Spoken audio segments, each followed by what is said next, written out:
I never expected much for my birthday. Maybe a couple of texts, maybe a voicemail I'd listened to 2 days late. But what I saw on Facebook that night changed everything. There, front and center, was my family, surrounding my younger sister Chloe with flowers, champagne, and a tiered birthday cake. The caption read, "So proud of our shining star, the only one who makes us smile." On my birthday, I left a comment. "Looks lovely," my mother replied. "At least someone's worth celebrating this year." I didn't argue. I didn't cry. I smiled, replied, "Enjoy it while it lasts." Then I logged into my bank, canceled one transfer, and sent 2 emails. Before I take you through what happened next, how a single night revealed everything they'd hidden and everything I'd allowed. Tell me where you're watching from. Drop your location in the comments, hit that like button, and subscribe for more stories about standing your ground, even when it means standing alone. I woke up on my 29th birthday to the quiet hum of my apartment in Seattle, the kind of silence that had become oddly familiar over the years. No messages, no missed calls, just the pale light of morning slipping through the blinds and the soft clicking of the coffee maker starting its routine. Faithful. Reliable. Unlike most people in my life. My name is Rachel Bennett, and in my family, I've always been the responsible one, the steady one, but never the celebrated one. Growing up, birthdays were never a big deal for me. At least, not in the Bennett household.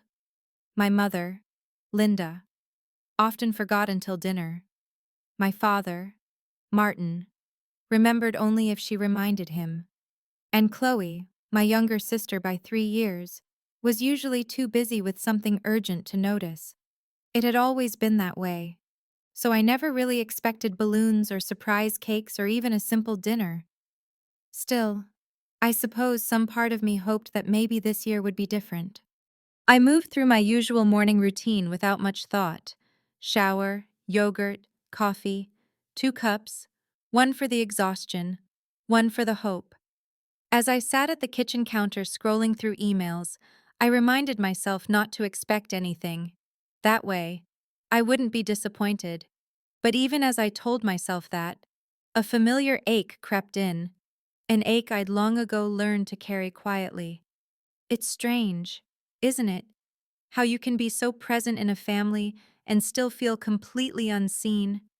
I was the child who never caused trouble, the one who brought home perfect grades, the one who got into the University of Washington on scholarship, worked 30 hours a week at the campus bookstore, graduated with honors, and never asked for anything.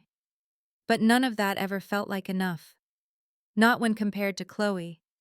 Chloe was the golden one, the daughter with the drama, the stories, the flair. She changed majors 3 times at Arizona State, dropped out of 2 internships, and spent a semester finding herself in Costa Rica. And every step of the way, my parents held her up like she was the beating heart of our family. I used to think if I just worked harder, accomplished more, they'd finally see me. But visibility doesn't come from perfection when you're cast in the role of the stable one. It comes from need, from noise. And I was never noisy. I used to think there was dignity in being the one they could rely on. And maybe there was. But the cost of that dignity was invisibility. As I headed to work that morning, the sky above the city hung heavy with gray, as if even the weather couldn't be bothered to celebrate. I parked in the same garage I had for the past 5 years, walked the same route to the same office, where I was now a senior accountant. No balloons on my desk, no happy birthday emails, not even from HR. Just spreadsheets, numbers, the usual rhythm of a life built on structure.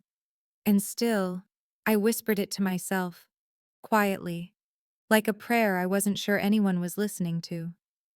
Happy birthday, Rachel. It happened just after lunch. I was sitting at my desk, eating a salad I'd picked up from the cafe downstairs. scrolling mindlessly through Facebook while half listening to a conference call. That's when I saw it. A post. Fresh, glossy, curated like a magazine spread, sitting at the top of my feed.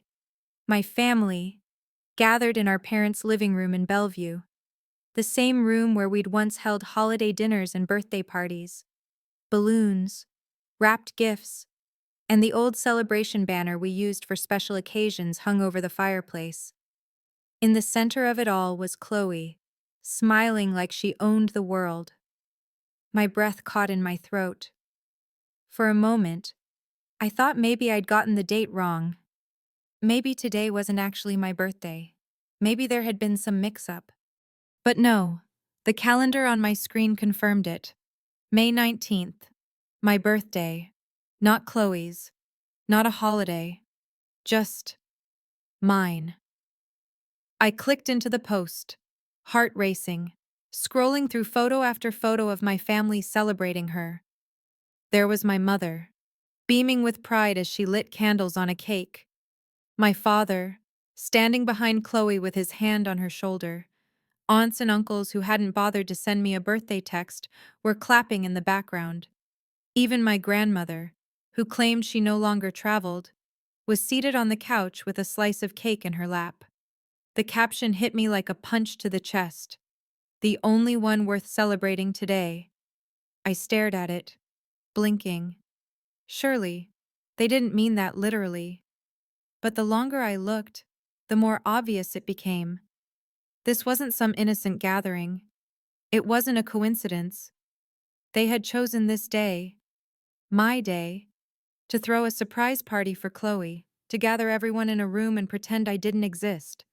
I stood up quickly, clutching my phone, and walked briskly to the bathroom, locking myself inside the farthest stall. I sat down on the closed lid and opened the post again, zooming in on every detail. The cake was homemade, frosted in Chloe's favorite pastel colors.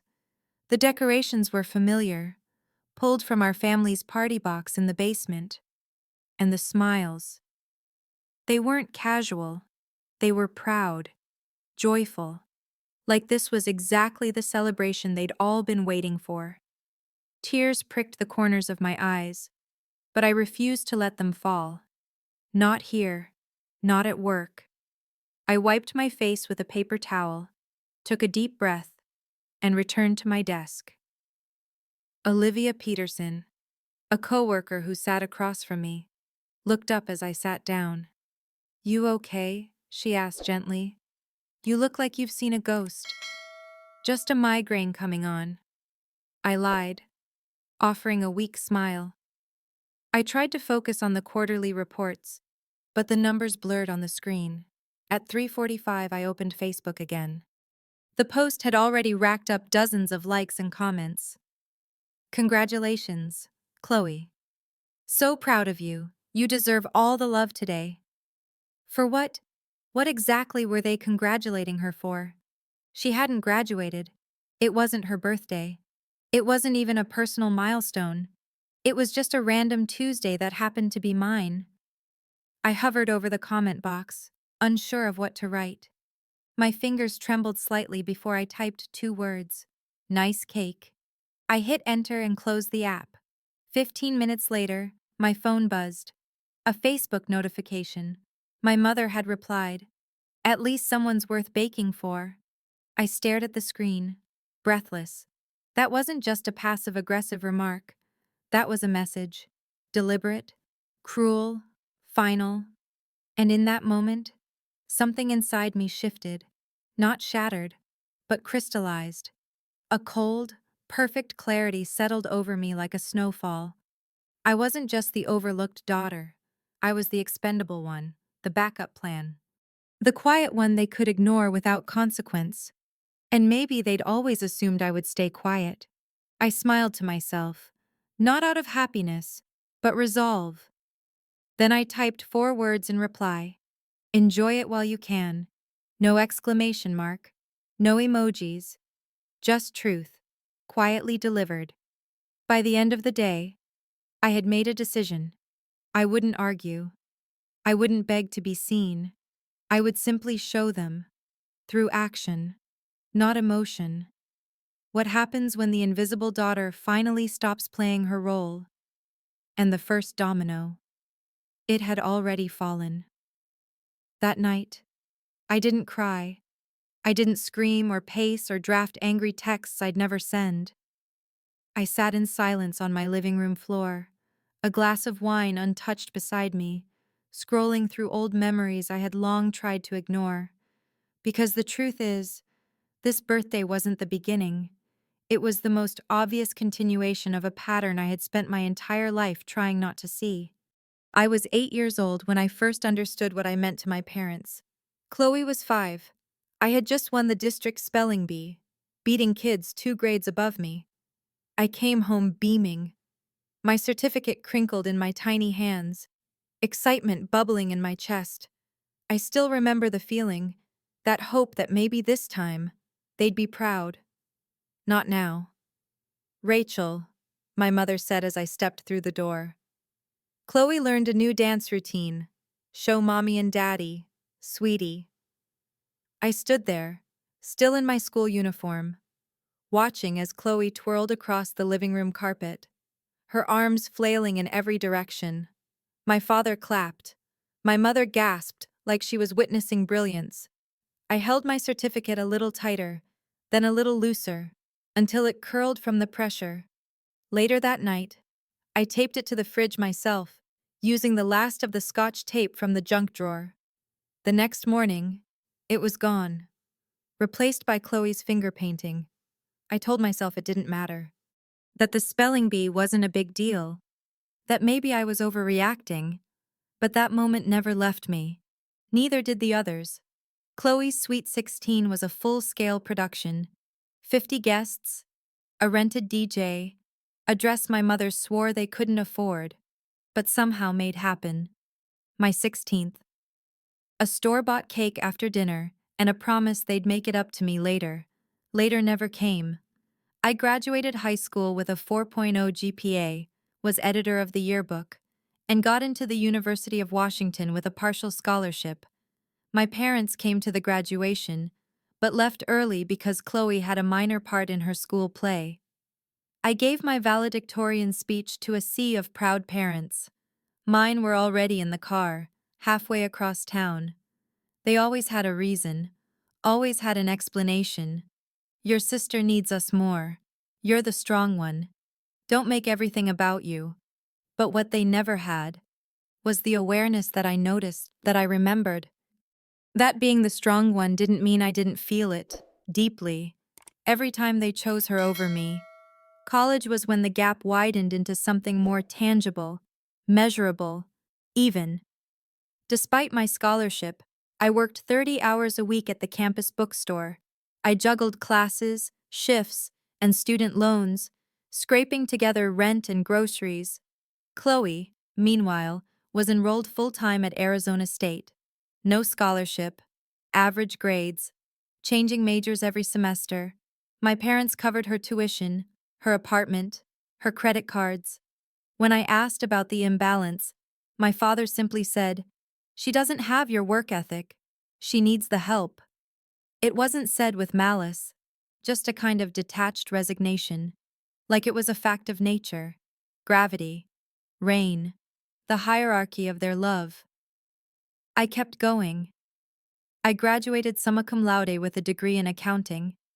At the ceremony, my parents clapped politely and left halfway through the dinner to pick Chloe up from the airport.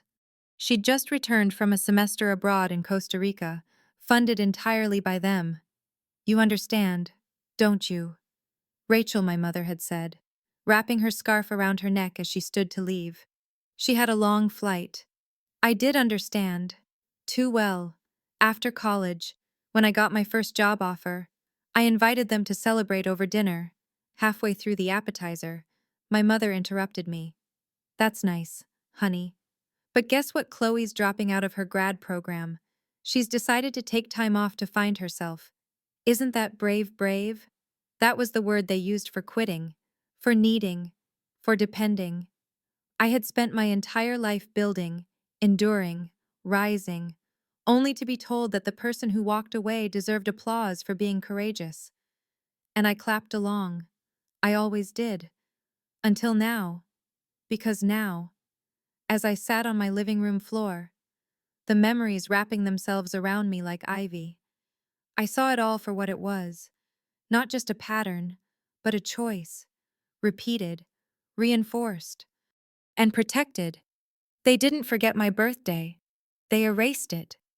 And maybe that was the moment I stopped needing their recognition and started demanding my own. By the next morning, the numbness had given way to something sharper. Focus. The kind of clarity that doesn't just sit with you, but pushes you forward. I woke up before my alarm, made coffee without thinking, and opened my laptop at the kitchen table. It wasn't about revenge. It wasn't even about anger. It was about understanding exactly how deep this went, and how far I'd let it go unchecked. I started with my bank account, the one my father had helped me set up when I got my first full-time job. I remembered his words clearly. "We'll start a shared investment fund. Rachel, something for our future. You, me, and your mom. It'll help with our retirement. Maybe even some real estate if the market's right." At the time, I thought it was responsible, practical, a symbol of trust. Now, I wasn't so sure. I pulled up the transaction history, filtering for recurring withdrawals. One entry stood out immediately. $500 deducted automatically every month since Chloe graduated from Arizona State. According to my records, that money was going into what we called the Bennett Family Investment Account. But when I traced the routing number, it didn't link to a mutual fund or a retirement account. It was a basic checking account, held jointly by my parents. And it had one primary purpose: to pay Chloe's rent, utilities, and, most nauseating of all, her credit card minimums. I sat there for a moment, frozen. I hadn't just been ignored emotionally. I'd been exploited financially. 3 years, 36 months, $18,000. Gone. I checked the lease agreement my parents had asked me to co-sign when Chloe moved to Seattle. Just a formality. My father had said, "She doesn't have credit yet. You won't be responsible for anything." But there it was, in bold, black ink. My name listed as the primary tenant, Chloe listed as occupant. From a legal standpoint, the apartment was mine. From the landlord's perspective, I was the one renting it, and generously letting my sister stay there. I wasn't just co-signing, I was the one on the hook. My hands trembled slightly as I minimized the lease and opened my email. I typed Daniel Cho, Seattle Leasing Group, into the search bar. There it was, the email thread from 3 years ago, when we'd first signed the lease. I stared at his last message, confirming that rent would be auto-debited from a checking account provided by the Bennett family. Mine. I picked up my phone and called Noah Reyes, my financial advisor. We hadn't spoken in months, but when he picked up, his voice was calm, steady, exactly what I needed. "Noah, I need to go over some family-related financial obligations," I said, keeping my voice even. Specifically, how to remove myself from them. He walked me through everything. As primary leaseholder, I was legally responsible for the apartment, but I had the right to withdraw with 30 days' notice to the landlord. I could stop the automatic payments immediately. I could freeze the joint account my parents controlled. I could reroute future deposits. And most importantly, I didn't need anyone's permission to do it. "This feels sudden," Noah said gently. "Are you sure you want to move on all of this right now?" "I've never been more sure of anything," I replied. When the call ended, I sat quietly, letting it settle in. I had choices. I had rights. And for the first time in a long time, I had the will to use them. I began researching tenant laws in Washington state, what was required, what notices needed to be filed, what protections existed. I opened tabs for budget apartments within Chloe's actual price range, not to punish her, but to give her a dose of the reality I'd been living since I was 19. Doubt tried to creep in. Was I overreacting? Was I really going to pull financial support over a birthday party? But this wasn't about a single day. This was about years, decades, of being expected to give without consent, to carry weight without acknowledgement, to sacrifice without thanks. This was about the moment I realized I had allowed it, and the moment I chose not to anymore. By the time the sun dipped behind the buildings, I had a plan. It wasn't loud, it wasn't vengeful, but it was final. I would cut the payments, notify the landlord, document everything, send a single, clear message to my family, not in anger, but in truth. You can only take from someone for so long before they realize what they're worth. And I was done being taken. I didn't sleep much that night. Not because I was anxious, but because I was alert, focused, the kind of clarity that doesn't bring rest, but movement. By morning, my apartment was still and quiet, sunlight spilling through the windows like it always did. But everything inside me had shifted. There was no panic, no second guessing, just calm resolve and a growing sense of freedom I hadn't felt in years. I brewed coffee, sat at my desk, and opened a blank folder on my desktop. I labeled it Financial Independence, not out of irony, but precision. That's what this was. Not retaliation, not rebellion, just the first step toward reclaiming the parts of myself I'd unknowingly handed over. I gathered everything I needed: the lease agreement, bank statements tracing every dollar that had left my account, screenshots of email chains with my father, a copy of my original contribution memo to what was supposed to be a joint retirement fund, and finally, a screenshot of my mother's Facebook comment. At least someone's worth baking for. That last one wasn't financial, but it was proof. Proof of how long I'd been dismissed. Even when I showed up quietly and consistently. At 8:30 sharp, I called Angela Kim, a friend of a friend and a family law attorney I'd once worked with on a small estate matter. She picked up on the second ring. "Angela, I'm disentangling my finances from my family," I said calmly. "I need guidance on making it clean, legal, and documented." After a long pause, she said gently, "You're doing the right thing. Just make sure everything you send is factual, not emotional. You don't need permission, you need clarity." That word again, clarity. After we hung up, I logged into my bank account and canceled the $500 automatic transfer to the account my parents controlled. With 3 clicks, it was done. I paused for a moment, watching the screen refresh, then moved the exact same amount into my personal savings, a small shift in digits. But to me, it felt symbolic, a turning point, like the first moment you realize you're not just surviving, you're choosing. Then I began writing. The first email was to Daniel Cho, Chloe's landlord. I kept it formal and direct. "Dear Mr. Cho, I'm writing to inform you that I will be withdrawing as the primary leaseholder from the apartment at 512 Oak Ridge Avenue, currently occupied by Chloe Bennett. Per our agreement, I am providing 30 days' notice, after which I will no longer be financially or legally responsible for the lease. Effective immediately, I have canceled all automatic payments associated with the unit. I will cover the final 30 days of rent directly to ensure clarity and compliance.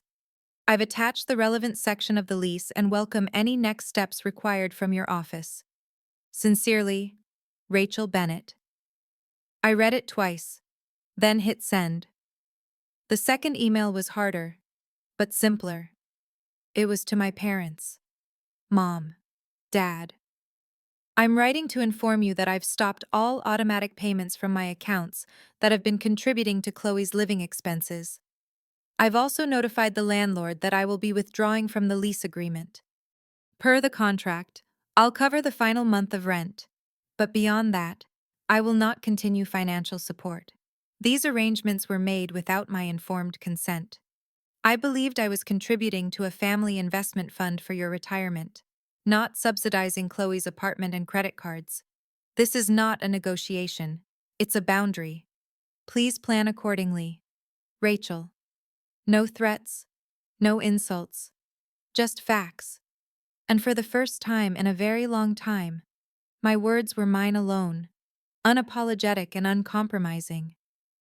I sat back in my chair, feeling something release in my chest. Not satisfaction exactly, but relief, like I'd been holding my breath for years, and finally exhaled. Around noon, I took a walk around the block. My neighbor, Nathan Cole, was out with his dog and waved from across the street. "Happy belated birthday, Rachel," he called. "Everything okay?" "Actually, yes," I said, surprising even myself. "I think it will be." And I meant it. The rest of the day passed in measured silence. No calls, no emails, no frantic texts, just a strange, quiet stillness that felt more like progress than waiting. I poured myself a glass of wine that evening, pulled a single cupcake from the box I'd bought 2 days ago, lit a match, and watched the flame flicker atop the frosting. I made no wish this time, because I wasn't waiting for something to change. I was becoming the change, and I would never let them take that from me again. The first 3 days after I sent those emails were filled with nothing. No calls, no messages, no angry voicemails or frantic texts. Not from Chloe, not from my parents, not even a vague comment on Facebook. Just silence, thick, deliberate, and loud in all the wrong ways. It wasn't the kind of silence that comes from absence. It was the kind that follows shock, the kind that waits, gathers strength, plans its next move. At first, I kept checking my phone more than I wanted to admit. I told myself I was just being cautious, making sure the landlord received my message, watching for anything from the bank. But the truth was simpler. I was bracing for impact. Because when a family has lived in a certain rhythm for decades, the moment you break that rhythm, the system pushes back. On the fourth day, the push came. It started with a text from Chloe at 10:37 a.m. "There's some kind of banking error. My rent payment got rejected. Can you check your account?" I read it slowly. No greeting, no punctuation, just assumption. I typed back a single line. "Not an error. I've discontinued financial support. Check with mom and dad." 3 dots appeared, then disappeared, then came back again. I waited, watching the screen like it might blink out something different this time. Finally, her reply arrived. "WTF, Rachel. Is this because I didn't call on your birthday I was going to?" I stared at that message, letting it sit, letting her words weigh themselves against the years I'd carried her, protected her, paid for her. And then I did what I hadn't done in years. I didn't respond. Because this wasn't about a missed phone call. It wasn't about a single birthday. It was about a lifetime of imbalance, and a decision to stop pretending it didn't hurt. That evening, my mother called. I let it ring until it stopped. Her voicemail appeared a minute later. I listened with the phone on speaker while chopping vegetables for dinner. "Rachel, what is this nonsense about Chloe's apartment? Your father and I need you to call us back immediately. This isn't like you. It's irresponsible and, frankly, childish." Childish. I let out a short breath. Not quite a laugh. Not quite a sigh. I had been funding my sister's adult life without consent for 3 years.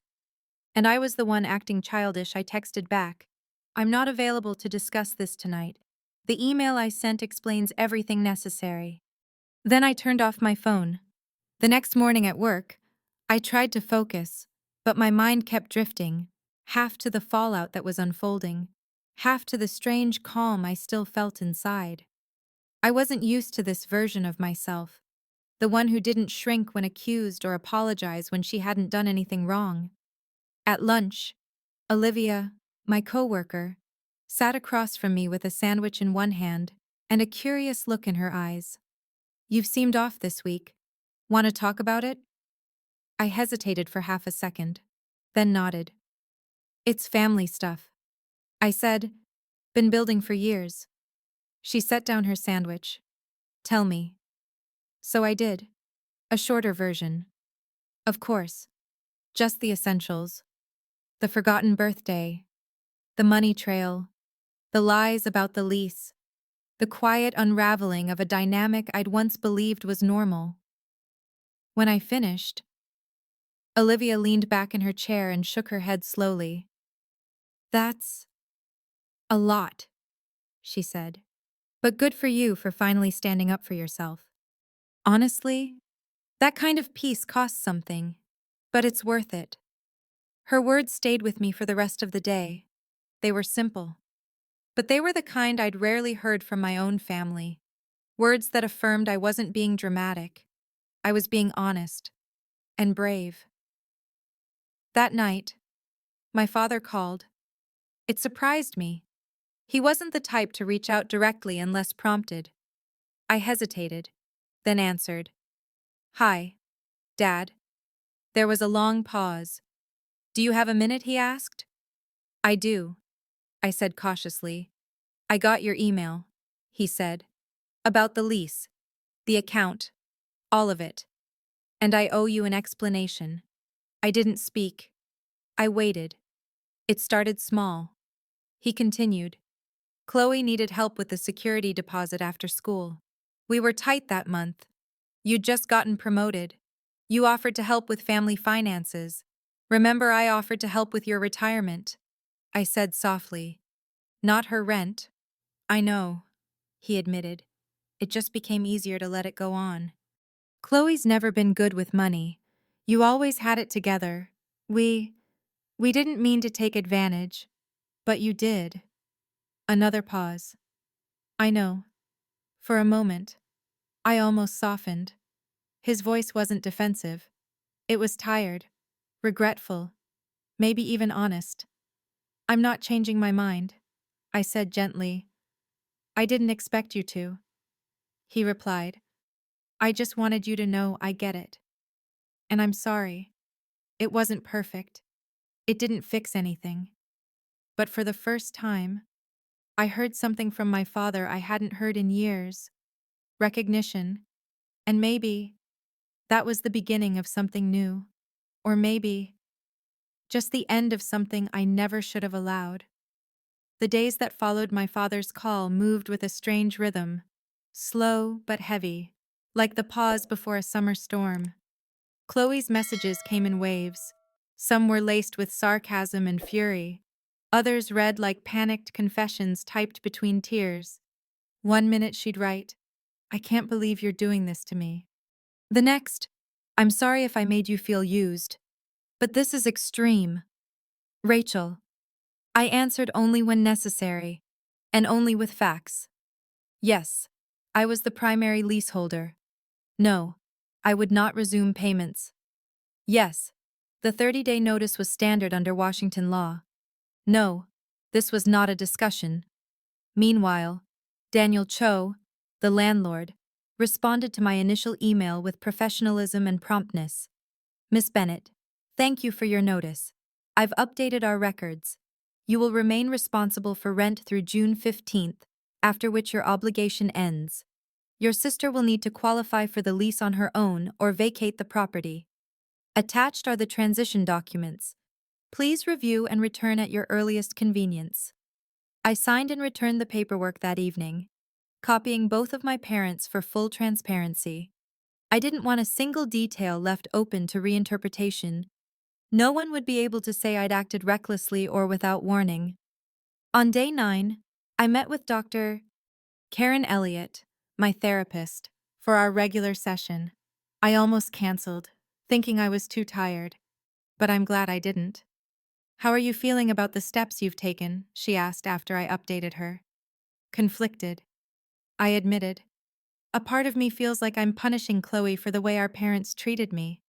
Another part feels free. And a small part is still that 8-year-old girl, hoping they'll finally see me. All of those feelings are valid, she said. This isn't just about finances. It's about identity, about years of emotional labor and imbalance. Even now, you're still trying to make it fair. For them. She was right. I wasn't cutting people off. I was cutting patterns off. There's a difference. On the 10th day, I checked in with Noah Reyes, my financial advisor, to make sure everything had been secured. He confirmed that all automatic withdrawals had stopped and that the joint account had been fully closed. They haven't attempted any transactions since, he added. Good, I said, though I wasn't sure if the silence meant understanding or if it meant the storm was just changing shape. By day 11, everything was still quiet. And then, like clockwork, it broke. That evening, I received a group text from my mother. Family meeting tomorrow, 6:00 p.m. Your presence is required. This has gone far enough. There it was. The moment they'd all been circling. The reckoning. The scene. I didn't reply. I didn't need to. We all knew I would show up, because this wasn't just about Chloe's apartment, or the money, or even the birthday. This was about 28 years of swallowing my feelings so theirs could fill the room. And I wasn't doing that anymore. I left work early the next day. Told Teresa, my manager. It was a family issue. She nodded without prying, then added softly, "You've been handling something quietly. I can tell. Whatever it is. I hope it brings you peace." I thanked her, packed my things, and headed home. I changed clothes, not to impress anyone, but to remind myself who I was now.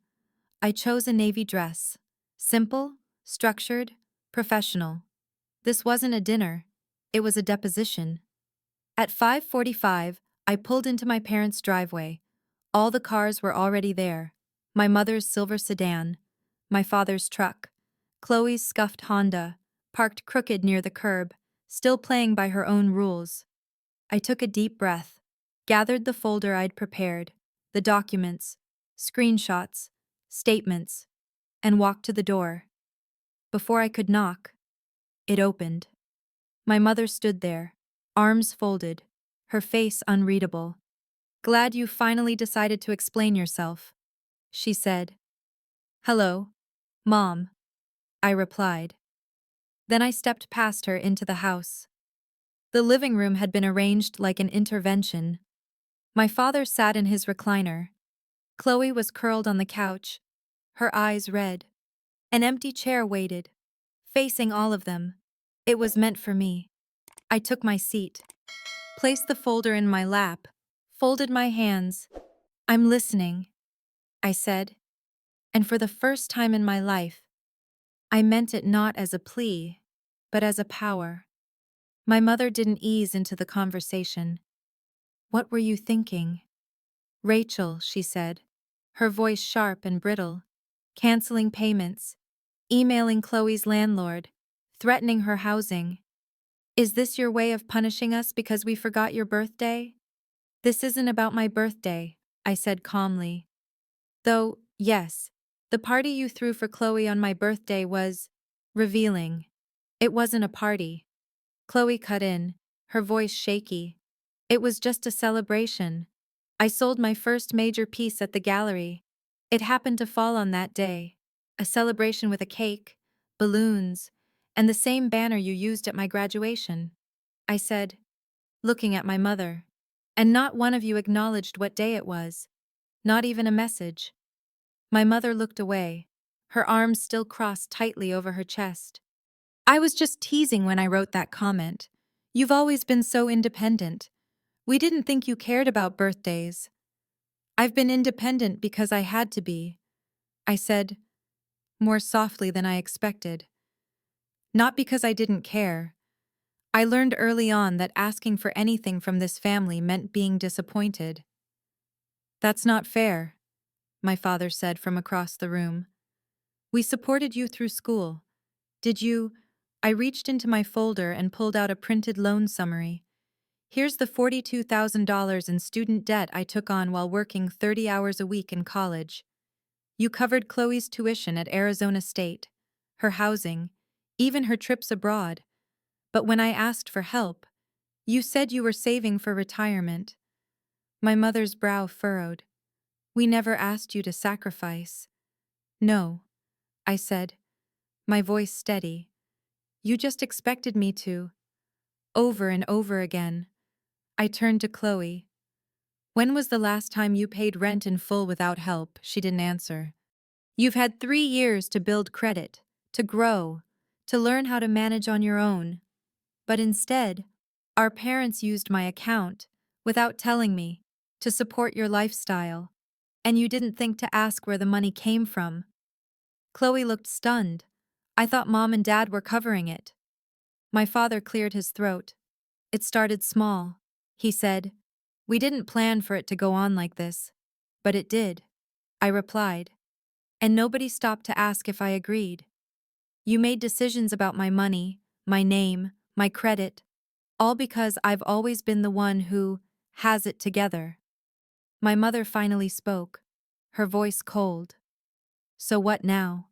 You're just walking away, cutting off your sister when she needs you most. I'm not abandoning her. I said, I'm setting boundaries. Chloe is 25 years old. It's time she learns to stand on her own.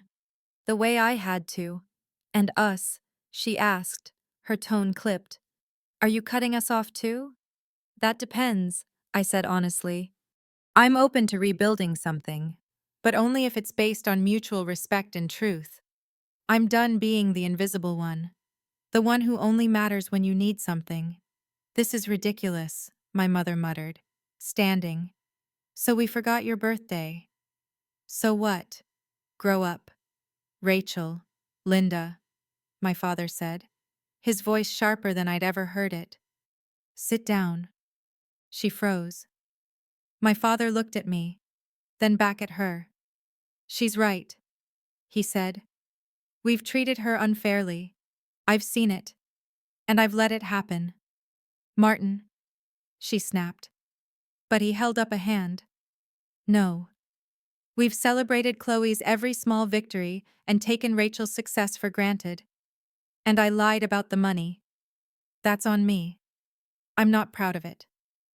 There was a long silence. No one moved. Finally, Chloe spoke, her voice quieter than before. I didn't know it was coming from you. I really didn't. I nodded. I believe you. But that doesn't change the fact that I've been carrying the weight of this family for years, and no one thought to ask how that felt. My mother sat slowly, her eyes downcast. I'm not doing this to hurt you, I said.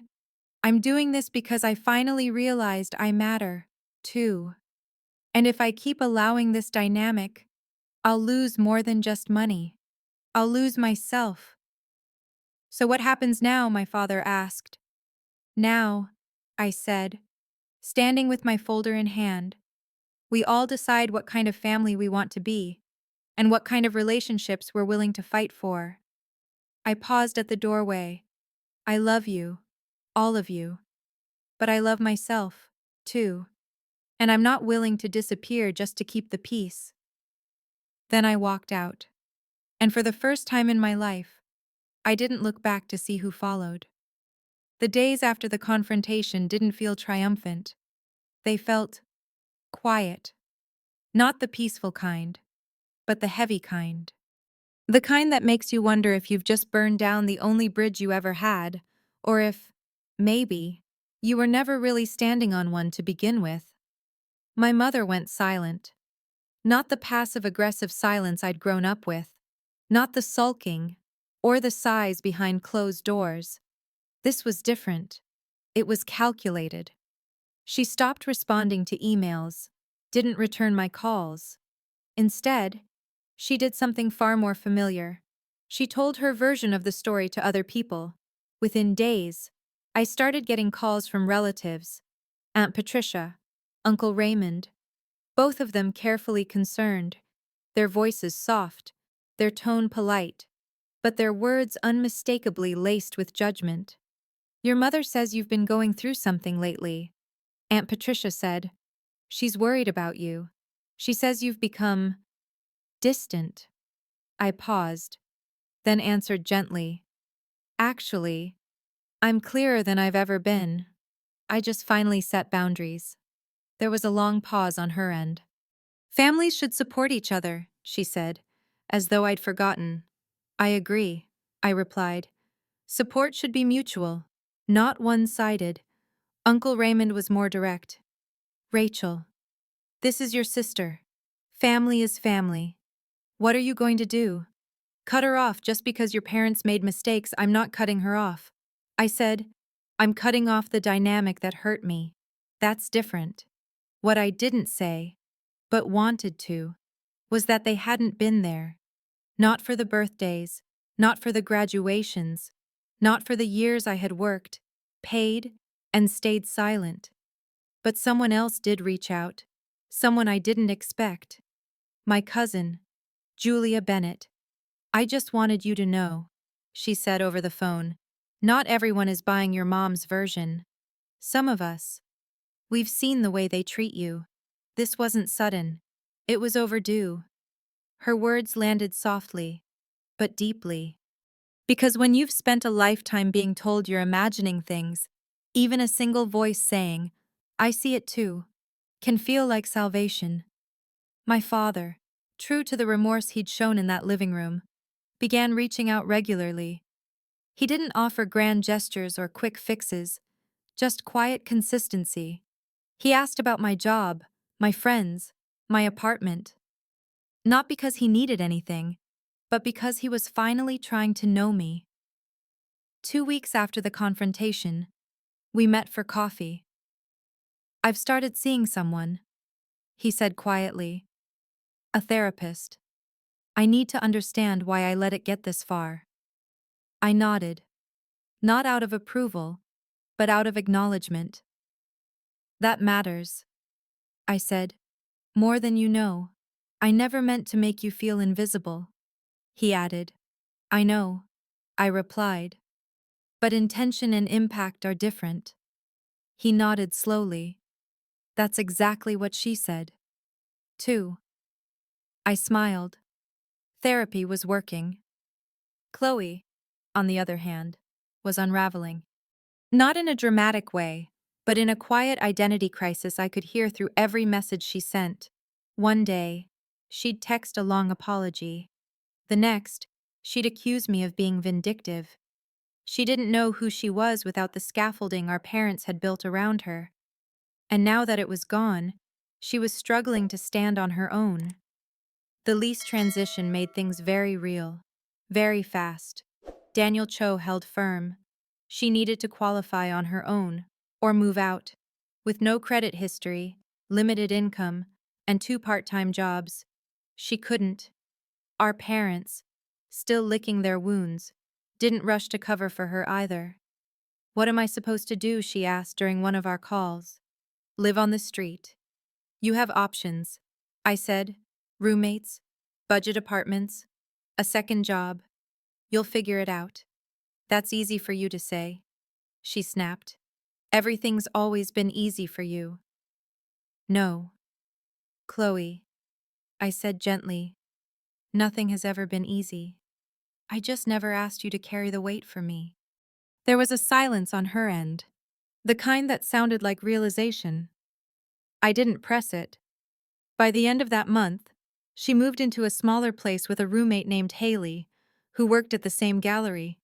She didn't ask for help, and I didn't offer. But when she sent me a picture of the key in her hand, I replied, "Proud of you.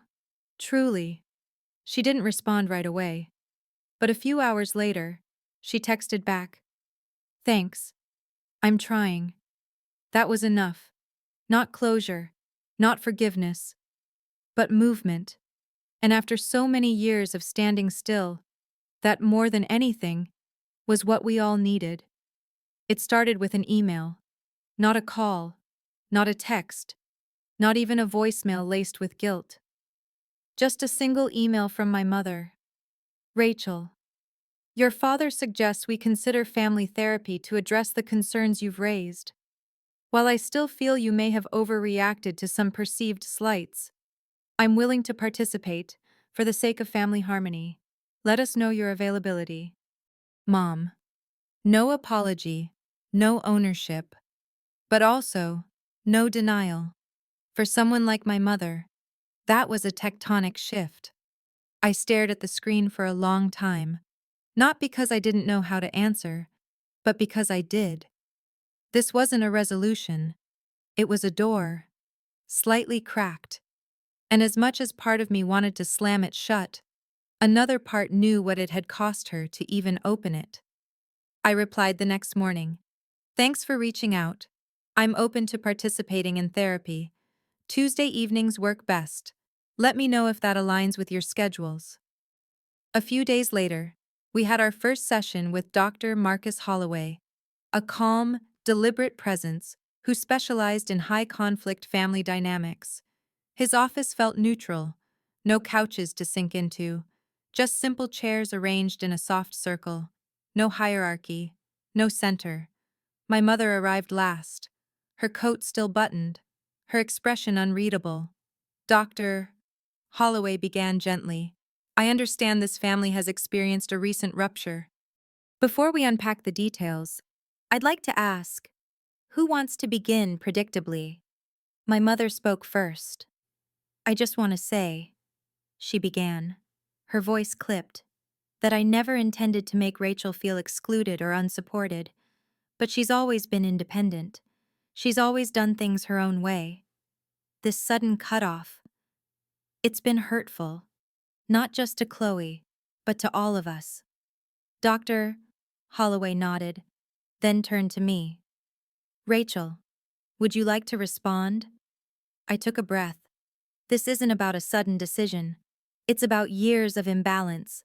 Years of watching my accomplishments be ignored while Chloe's smallest efforts were praised. It's about being asked to give time, money, silence, while getting little in return. My mother opened her mouth to interrupt. Dr. Holloway raised a hand gently. "Let's let Rachel finish." I continued. "This isn't about blame. It's about recognition. I'm not asking for perfection, I'm asking to be seen, to not have to earn my place in this family with labor and compliance." There was a long pause. Then Dr. Holloway turned to Chloe. "What has this experience been like for you?" She looked unsure at first, then spoke, slowly. "I guess I didn't realize how much was being done for me. I always just assumed Mom and Dad were helping. I never thought to ask where it came from." "Why do you think that is?" he asked. She shrugged. "I guess I was used to being taken care of." There it was, the truth. Not cruel, not dramatic, just honest. The rest of the session moved in waves: resistance, acknowledgement, silence, then small softening. My mother didn't apologize, but she didn't deny, and for the first time, she listened without interrupting. It was something. Meanwhile, Chloe's financial situation became reality. She picked up a second job at a department store, 4 evenings a week after the gallery. She sent me a message one night after her shift. "I don't know how you did this for so long. The working, the budgeting. I'm exhausted." I typed back without judgment. "It wasn't easy, but it made me strong. And it'll make you strong, too." Her reply came hours later. "I hope so. I'm trying." There was a vulnerability in her words that felt new, not performative, not manipulative, just real. As for me, I continued focusing on my own healing. Weekly sessions with Dr. Elliott, rebuilding financial stability, reconnecting with parts of myself I'd set aside to make space for everyone else. I found I had more time, more mental energy, for things I'd forgotten I loved: reading, cooking, Long walks after work with no phone in my hand. About a month after our first therapy session, my mother reached out again. This time, she asked to meet for lunch, just the two of us. We met at a quiet bistro near the lake. She arrived 5 minutes early, wore lipstick, brought printed notes. "I've been thinking about what you said," she began, after we ordered, "about love being action, not just feeling. I don't agree with all of it, but I can see how you felt that way. It wasn't an apology, but it wasn't nothing." "Thank you," I said, "for listening. I don't want to lose you," she added quietly. And for the first time in a long time, I believed her. Healing. I was learning. Didn't always look like a grand apology or dramatic turnaround. Sometimes, it looked like showing up on time, ordering your daughter's favorite salad, and deciding, however awkwardly, to try. 5 months after I walked out of my parents' house with a folder full of evidence and 28 years of hurt, we sat down together for our first full family dinner. It wasn't elegant or effortless. It was awkward, filled with stops and starts, like we were all trying to remember a language we hadn't spoken in years. But we were there, all of us, showing up, in our own uneven ways. Chloe arrived late, still in her Nordstrom uniform, her hair pulled back into a bun. She looked tired, but solid. And when she slid into the seat beside me, I noticed something that hadn't been there before. Pride. "Sorry," she said, exhaling. "I came straight from work. Both of them." "How's the new apartment?" my dad asked. "Small," she said honestly, "but affordable. Brittany's a great roommate." "And the gallery?" I asked. "I might be getting promoted," she said, smiling for the first time that evening. "Assistant manager. Turns out showing up consistently counts for something." It does. More than she used to realize. My mother served dinner. Nothing elaborate, just a roast chicken and vegetables. But as she placed the platter on the table, she cleared her throat, like she was preparing to step off a cliff. "I've been thinking about what you said. Rachel," she began, not looking up, "about how we celebrate things. Or don't." She paused. Everyone went still. "I want to acknowledge your promotion last year," she said. "I know it's late, but congratulations. You've always been exceptional. I'm sorry we didn't say so sooner." My fork paused midair. It wasn't grand, it wasn't theatrical, but it was sincere. And that, more than anything, made it real. "Thank you," I said softly. "That means more than you probably know." We finished dinner with lighter conversation, work stories, neighborhood gossip, questions about Chloe's new budgeting spreadsheet, which she seemed both proud of and baffled by. Later that night, I got a message from her. "I'm trying to keep my grocery bill under $70 a week. How did you do this for years without losing your mind?" I smiled. "Coupons, rice, and a lot of patience." "You're amazing," she wrote back. For once, I let it land, without brushing it off, without shrinking from it. A few weeks later, Chloe called with news. "I've been saving," she said. "I think I can make a down payment on a small condo." I blinked. "Seriously?" "Yeah," she said. "The bank pre-approved me. It's nothing fancy. But it's mine. That's incredible." "Chloe, really? I've got a few places to look at this weekend. Would you come with me? I want your opinion." It was the first time she'd asked for my help without assuming it, without entitlement. Just a quiet request, filled with respect. "Of course," I said. "I'd love to." We spent that Saturday touring small units across the city. By mid-afternoon, she'd fallen in love with one, a modest one-bedroom in an up-and-coming neighborhood. The price was near the top of her range, but she couldn't hide the way her face lit up when we stepped inside. "What do you think?" she asked as we sat in a nearby coffee shop. 2 iced teas sweating between us. It's perfect, I said. But tight. Financially. You'd have very little margin. She nodded. Yeah, I know. I was thinking maybe I'd wait 6 more months, save a bit more. I looked at her for a long moment. Then made a decision I hadn't planned on making. What if I helped, I said. Not a lot. Just a portion of the down payment. Enough to lower your monthly costs. Her eyes widened. You'd do that? Yes. But only as a gift. No expectations. No strings. Just a sister helping a sister. She looked away, then back at me. Is this really different from before, she asked quietly? From how Mom and Dad used your money without asking? It was a good question, one that showed how far she'd come. Yes, I said. Because it's my choice. Because you didn't assume it. Because our relationship now is built on honesty, not obligation. She nodded slowly. Then, yes. And thank you. I won't forget this. 2 weeks later, I sat beside her at the closing office. She signed the final document with a shaky hand and a teary smile.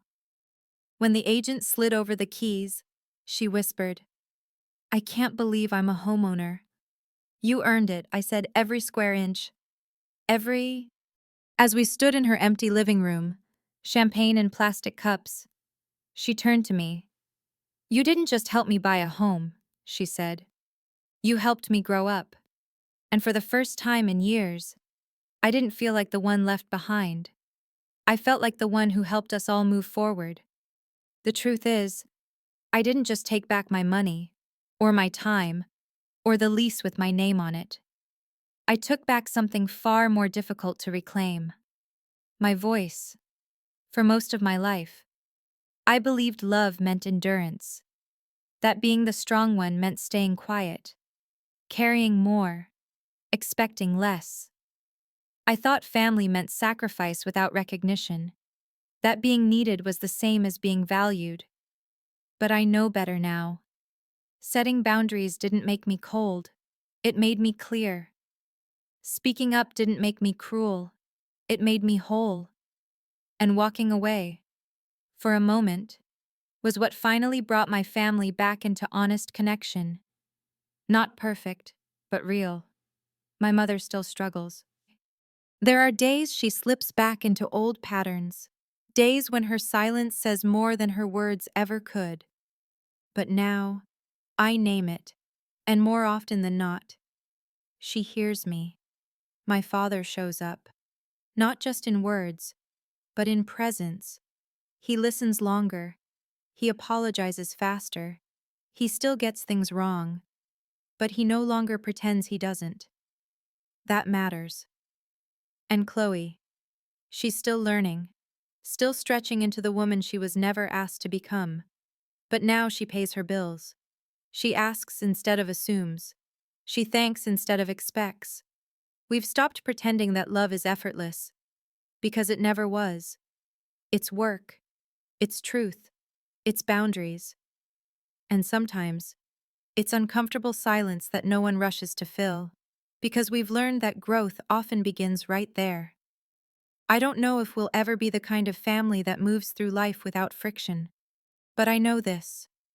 I am no longer disappearing to keep the peace. I am no longer financing closeness I never felt. I am no longer measuring my worth by how much I can carry without complaint. I am here, fully. And if that makes the room quieter, so be it. Because I'd rather sit alone in truth than be surrounded in silence and still not be seen. And for anyone else who's been made to feel invisible, you're not. Not when you speak, not when you choose yourself, and definitely not when you walk away. Just long enough to remember who you are. Some stories don't end with closure. They end with clarity. And sometimes, that's enough. If this story made you feel seen, even just a little, drop a comment below. I'd love to know where you're listening from. And don't forget to like and subscribe for more stories about choosing yourself, even when it costs everything.